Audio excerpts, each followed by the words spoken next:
So hello everyone, आज के इस वीडियो में हम टैकल करने वाले हैं अभी हाल ही में हुई यूपीपी री एग्ज़ाम के जितने भी जीएस के क्वेश्चंस आ रखे थे उन सभी का आप सभी को पता होगा कि आंसर की जारी कर दिया गया। तो उसके रिगार्डिंग आयोग ने यानी यूपी ट्रिपल एस सी के बाद यूपी के जो पीआरबी यानी पुलिस रिजर्व बोर्ड ने कराया है एग्ज़ाम, इन्होंने क्या कुछ आंसर दिया है, किस तरीके से हम पूरे जीएस क्वेश्चंस को देखने वाले हैं। ना केवल ये तो रहा फर्स्ट शिफ्ट का यानी 23 अगस्त को जो एग्ज़ाम हुआ था पहले दिन उसका है, ऐसे ही हम लोग जो भी 24 को है, 25 को यानी 10 पालियों के जो एग्ज़ाम हो रखे हैं, ये है 23 का और पहले शिफ्ट का सेकंड शिफ्ट का है। ऐसे जितने एग्ज़ाम हो रखे हैं सबका हम यहाँ पे रिव्यू देने वाले हैं, यानी कुल मिला के हम जीएस के जितने भी क्वेश्चंस हैं उनको टैकल करने वाले हैं। देखेंगे क्या कुछ आंसर है, क्या कुछ वो है। अगर आप तैयारी कर रहे हैं एसएससी जीडी की, या फिर आप तैयारी कर रहे हैं एसएससी की किसी भी एग्ज़ाम्स की, या फिर इवन आप तैयारी कर रहे हैं जीएस से रिलेटेड कोई से भी एग्ज़ाम के, तो इसके लिए आपके लिए बहुत ज़्यादा ही ये वैल्यूबल वीडियो रह सकती है। क्योंकि जीएस का सबको पता है, जीएस एक एग्ज़ाम का दूसरे एग्ज़ाम में, दूसरे एग्ज़ाम का तीसरे एग्ज़ाम में पूछा ही जाता है। चलिए शुरुआत करते हैं पहले क्वेश्चन से, जिसमें आप देख पा रहे होंगे कि सबसे कम लिंगानुपात वाला भारतीय राज्य कौन सा है। आप सभी को पता होगा लिंगानुपात वाला तो हरियाणा है, और इसका आयोग ने भी माना है कि हाँ हरियाणा ही है। तो आप देख पाएंगे हरियाणा है इसका आंसर। ना 2021 में इंस्टाग्राम और इंटरनेट पर दुनिया भर से सबसे अधिक इस्तेमाल किए जाने वाले सोशल मीडिया प्लेटफॉर्म में स्थान दिया गया था। अगर बात करें सबसे ज़्यादा इस्तेमाल किया जा रहा था इंस्टाग्राम 2021 की डाटा के अकॉर्डिंग बात करी गई, तो किस नंबर पे आ सकता है, तो इन्होंने माना है कि ये चौथा नंबर है। आप देख भी पाएंगे आंसर भी दिए रखा है चौथा नंबर इंस्टाग्राम को। चीन ने तिब्बत पर आक्रमण कब किया था, बहुत बहुत ज़्यादा ये कह सकते हैं इंपॉर्टेंट क्वेश्चन है, काफ़ी सारे एग्जाम्स में इसको पूछा भी जा चुका है। तो इवन ये एनसीईआरटी में मिल जाती है, आपके ट्वेल्थ की एनसीईआरटी जो है उसमें भी मिल जाती है। चीन ने तिब्बत पर आक्रमण कब किया था, तो ये आक्रमण किया गया था 1950 में। आप सभी को पता होगा कि 1948 में चीन मिलता है, आपको आज़ादी मिलती है चीन को ब्रिटेन से। उसके बाद 1950 में वो कब्जा कर लेता है। ओके, सो नेक्स्ट आगे बढ़ेंगे, हम नेक्स्ट क्वेश्चन को देखेंगे।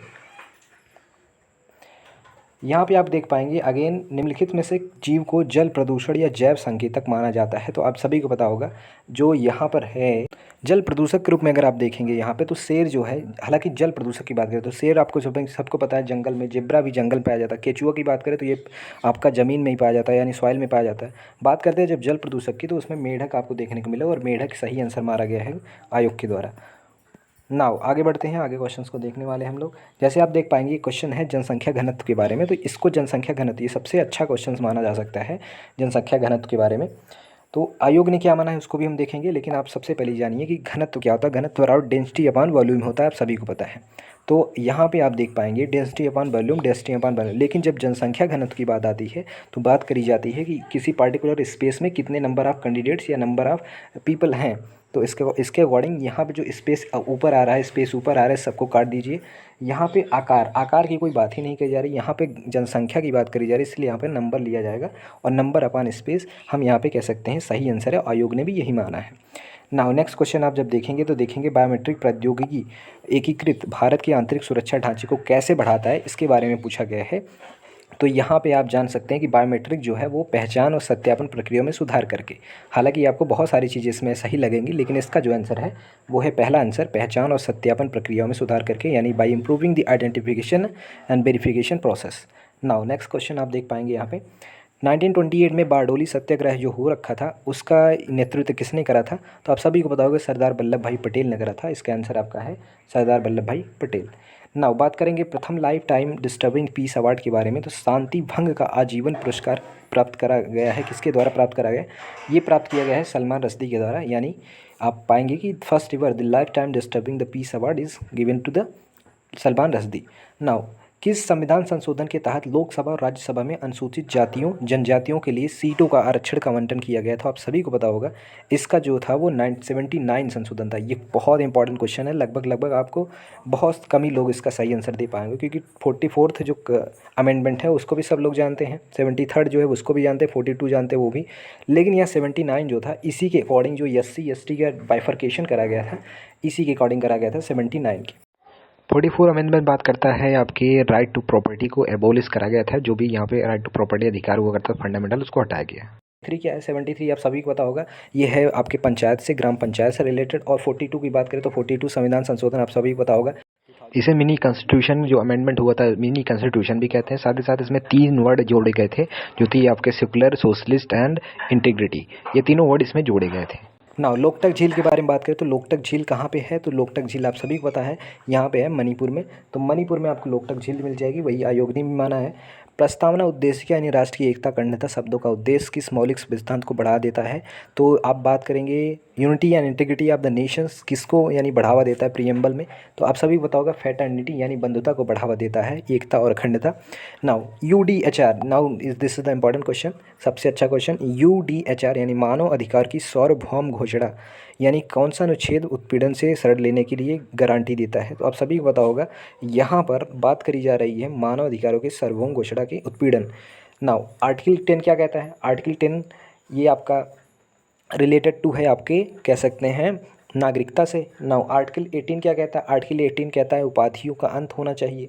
आर्टिकल 14 क्या कहता है, आर्टिकल 14 कहता है समानता का अधिकार होना चाहिए। आर्टिकल 25 तो रिलीजियस व्यू देता है आपको, तो यही आर्टिकल 14 ही है जो आपके उत्पीड़न से ही रिलेटेड है, यानी कि आपके मानव अधिकार से रिलेटेड है, आपकी समानताओं से रिलेटेड है।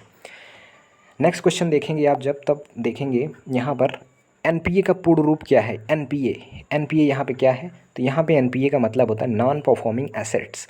नॉन परफॉर्मिंग एसेट्स के बारे में NPA बात करता है, तो आप इसका आंसर देख पाएंगे, आयोग ने भी डी मान रखा है और नॉन परफॉर्मिंग एसेट्स कहते हैं इसे। उत्तर प्रदेश के किस ज़िले में सेरा नृत्य मनाया जाता है, तो ये उत्तर प्रदेश की कह सकते हैं उत्तर प्रदेश स्पेशल से पूछा गया था। इसमें होता है ललितपुर, आपका जो आंसर है वो ललितपुर है। सेरा नृत्य इसी डिस्ट्रिक्ट में मनाया जाता है ललितपुर, जो कि सदर्न एरिया में पाया जाता है। इंडिया विंस फ्रीडम इसकी आत्मकथा है, तो आप सभी को पता होगा कि अब्दुल कलाम आज़ाद की ये आत्मकथा है इंडिया विंस फ्रीडम। बहुत इंपॉर्टेंट क्वेश्चन है, तो आप इसको रिमेंबर कर सकते हैं। 2016 में विमुद्रीकरण यानी जब आपकी डीमोनेटाइजेशन करा गया था 1916 में, 2016 में जब डीमोनेटाइजेशन करा गया तो उसमें 500 और 1000 रुपये के नोट जो बरामद किए गए वापस, तो कितने थे, कितने परसेंट किए गए वापस प्राप्त किए गए, तो आप मान के चलिए ये इंपॉर्टेंट क्वेश्चन है। और इसमें 98.96% फिर से मतलब प्राप्त कर लिया गया था, बाकी सब नहीं मिला था। नाउ 1993 में मानव अधिकारों के ऊपर विश्व सम्मेलन ने कब अपनाया गया था, यानी मानव अधिकार के लिए विश्व सम्मेलन जब हुआ था वो था वियना घोषणा यानी कि वियना डिक्लेरेशन हुआ था, इसमें लिया गया था। व्यापक परमाणु परीक्षण प्रतिबंध संधि का मुख्य उद्देश्य क्या है, तो इसका मुख्य उद्देश्य है नागरिक और सैन्य दोनों उद्देश्यों के लिए सभी परमाणु विस्फोटों पर प्रतिबंध लगाना। आप सभी को पता हो कि जो आपके परमाणु संयंत्र पर काम किया जा रहा है यानी परमाणु जो प्रतिबंध लगाया गया तो वो इसमें है कि आप किसी भी तरीके से यहाँ पर विस्फोट नहीं कर सकते, ना ही टेस्ट कर सकते हैं। तो अर्जुन पुरस्कार किस क्षेत्र में उपलब्धियों के लिए प्रदान किया जाता है, तो आप सभी को पता होगा अर्जुन पुरस्कार आपके खेल के लिए प्रदान किया जाता है। नाउ एक सॉफ्टवेयर प्रोग्राम है जो कि इंटरनेट के माध्यम से आने वाले सभी डेटा को फिल्टर करता है, उसका नाम है फायरवॉल। बहुत अच्छा है, बहुत इंपॉर्टेंट क्वेश्चन है, इसको एग्जाम आप SSC एग्जाम अगर देते हैं तो उसमें भी पूछा जाता है। एक सॉफ्टवेयर प्रोग्राम है जो इंटरनेट के माध्यम से आने वाले सभी डेटा को फिल्टर करता है, दैट इज़ फायरवॉल। दर्शकों के साथ संवाद करने के लिए सोशल मीडिया प्लेटफॉर्म के रणनीतिक आयोग के लिए क्या शब्द है, तो आप देख पाएंगे यहाँ पर ये जो शब्द है सोशल मीडिया मार्केटिंग यानी सामाजिक माध्यम विपणन। हालांकि आप सभी को यहाँ पे लगेगा कि दर्शकों के साथ संवाद करने के लिए जो लोग आए हैं ऑडियंस उनके साथ संवाद करने के लिए सोशल मीडिया कैसा प्लेटफॉर्म हो सकता है, तो यहाँ पे आप कह सकते हैं कि वर्चुअल यानी इंटरेक्शन। तो वर्चुअल इंटरेक्शन या ऑनलाइन चैटिंग तो नहीं कहेंगे, सोशल नेटवर्किंग नहीं कहेंगे, वर्चुअल इंटरेक्शन आपका मतलब लग सकता है कि आंसर होगा। लेकिन यहाँ पे सोशल मीडिया मार्केटिंग कहा गया है, सामाजिक माध्यम विपणन यानी बाजारीकरण कहा गया, क्योंकि आप ऑडियंस के साथ यानी दर्शकों के साथ बात करेंगे और वो भी सोशल मीडिया प्लेटफॉर्म की तरह। तो इन्होंने आयोग ने इस आंसर को माना है, तो आप भी देख लीजिएगा। भूटान की राजधानी सभी पता होगा थिम्पू है, तो थिम्पू इसकी राजधानी है। इसमें बहुत अच्छा तो नहीं कहेंगे, लेकिन हाँ क्वेश्चन है। भारत में सबसे लंबा नदी पुल आप सभी पता है भूपेन हजारिका सेतु है, भूपेन हजारिका सेतु यहाँ पे देख पाएंगे आप। सरकार ने किसान क्रेडिट कार्ड योजना कब पेश की थी, तो सरकार ने जब किसान क्रेडिट कार्ड योजना पेश की थी तब था 1998 और अगस्त का मंथ था, तो भी ये पेश करा गया था। ना भारत और वियतनाम के बीच साझेदारी से उनके क्षेत्रीय सुरक्षा परिदृश्य में किस प्रकार के परिवर्तन आएंगे, तो इस प्रकार आप देख पाएंगे इसका जो आंसर है वो है थर्ड, यानी by increasing defence cooperation and maritime security. इस तरीके से कह सकते हैं आप, यहाँ पे ये आंसर हो जाएगा। और इसको थोड़ा सा आप एक बार पढ़ेंगे तो समझ में आ जाएगा। भारत और वियतनाम के बीच साझेदारी में उनके क्षेत्रीय सुरक्षा परिदृश्य में किस प्रकार का परिवर्तन आएगा, अगर वो लोग साझेदारी करते हैं यानी कोलैबोरेशन करते हैं एग्रीमेंट साइन करते हैं ऑन द सिक्योरिटी पर्पज़ से, तो वो उन पे क्या क्या दिक्कत, मतलब क्या उनको फ़ायदा मिल सकता है? उनको फ़ायदा मिलेगा रक्षा सहयोग और समुद्री सुरक्षा बढ़ा करके। ये भी बात सही है ना। 14 सितंबर को किस रूप में मनाया जाता है? आप सभी को तो राष्ट्रीय हिंदी के दिवस के रूप में मनाया जाता है, और आज यानी कल की डेट में हिंदी दिवस मनाया भी गया था ना। आगे बढ़ते हैं और आगे देखेंगे आप नेक्स्ट क्वेश्चन को, जो कि बहुत ही इंपॉर्टेंट क्वेश्चन है। भारतमाला परियोजना किससे संबंधित हो? भारतमाला परियोजना आप सभी को पता है कि रोडवेज यानी सड़क से संबंधित है भारतमाला आपका परियोजना। now बात करते हैं वैश्विक आतंकवाद विरोधी प्रयासों के समन्वय के लिए किस संगठन जिम्मेदार है? तो यहाँ आप देख पाएंगे आप इसके लिए जो संगठन है वो जिम्मेदार है UNCCT, ये संगठन है जो जिम्मेदार है। दूध उत्पाद, ब्रेड आदि वस्तुओं पर GST% कितना था? तो GST% 5% था, ये भी आप देख पाएंगे। चंद्रमा पर नासा के मानवयुक्त लैंडिंग मिशन को क्या नाम दिया गया है? तो आप जानते होंगे भी, ये आर्टिमस नाम दिया गया था 2024-25 में नासा के द्वारा। आगे बढ़ते हैं, आगे इंपॉर्टेंट क्वेश्चंस को देख पाएंगे आप। अंतर्राष्ट्रीय थर्मोन्यूक्लियर प्रायोगिक रिएक्टर यानी ITER परियोजना का उद्देश्य निम्नलिखित में से क्या व्यवहार्यता प्रदर्शित करता है? तो ये व्यवहार्यता प्रदर्शित करता है कि बड़े पैमाने पर कार्बन और मुक्त स्रोत रूप में संलयन ऊर्जा। तो इसी तरीके से इसका आंसर जो होने वाला है वो है आपका बड़े पैमाने पर कार्बन मुक्त स्रोत से रूप में संलयित ऊर्जा। ना जून 2024 तक लोकसभा में विपक्ष के नेता कौन थे? तो जून 2024 तक लोकसभा में राहुल गांधी थे विपक्ष के नेता। विपक्ष के नेता राहुल गांधी हुआ करते थे जून 2024 तक। ना आगे बात करते हैं, क्योंकि यहाँ पे ना बहुत इंपॉर्टेंट क्वेश्चन है कि मल्लिकार्जुन खड़गे भी हो सकते हैं, राहुल गांधी भी हो सकते हैं, तो राहुल गांधी ही हुआ करते थे। ना आगे बढ़ते हैं, आगे देखेंगे आप। एक पुस्तक है तुगलकनामा। तुगलकनामा किसके द्वारा लिखा गया? तो तुगलकनामा लिखा गया था अमीर खुसरो के द्वारा। सभी को पता है कि तुगलक जो है, अमीर खुसरो जी एक ऐसे कवि रहे हैं जो लगभग हर एक बहुत सारे किंग के रेन में रहे हुए हैं। तो इसके रेन में भी यही थे अमीर खुसरो, यानी तुगलक जो था उनकी नेम है, तो इसलिए इन्होंने तुगलकनामा भी लिखा है। अंतर्राष्ट्रीय अक्षय ऊर्जा एजेंसी क्या है? यानी आप देख पाएंगे कि लगातार इस UPP में बहुत सारे क्वेश्चंस पूछे गए जो कि इंटरनेशनल रिलेशन एजेंसियाँ जो होती हैं उनसे रिलेटेड है। अंतर्राष्ट्रीय अक्षय ऊर्जा एजेंसी क्या है? IREN क्या है? तो ये देख पाएंगे आप, D इसका आंसर है, यानी अक्षय नवीनीकरण ऊर्जा को बढ़ावा देने के लिए इसका आंसर है।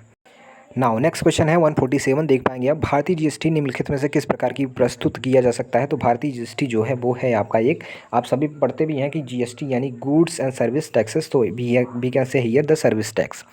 नाउ नेक्स्ट क्वेश्चन है, पहली बार आप बुनियादी शिक्षा का विचार प्रतिपादित किसने किया था? तो पहली बार बुनियादी शिक्षा का विचार प्रस्तुत किया गया था महात्मा गांधी जी के द्वारा, आपने पढ़ा भी होगा।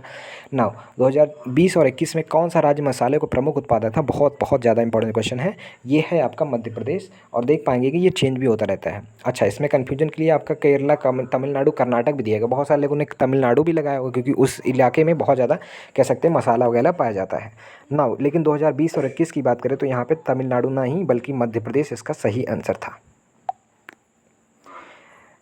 नाउ लास्ट क्वेश्चन है हमारा, निम्नलिखित में से कौन सा त्यौहार भारत में प्रकाश त्यौहार के रूप में मनाया जाता है? तो ये त्यौहार है आप सभी प्रकाश के रूप में दिवाली मनाई जाती है, तो आप देख पाएंगे दिवाली इसका आंसर है। सो आज के इस वीडियो में हमने पूरी डिस्कस करी है पूरे 23 अगस्त के होने वाले एग्ज़ाम्स में जो भी क्वेश्चन आ रखे थे, स्पेशली GS के, ऐसे ही जितने भी एग्जाम हो रखे सब GS के करेंगे। यानी ये पूरी तरीके से आपके PIQ GS को मजबूत करने के लिए बनाया जा रहा है।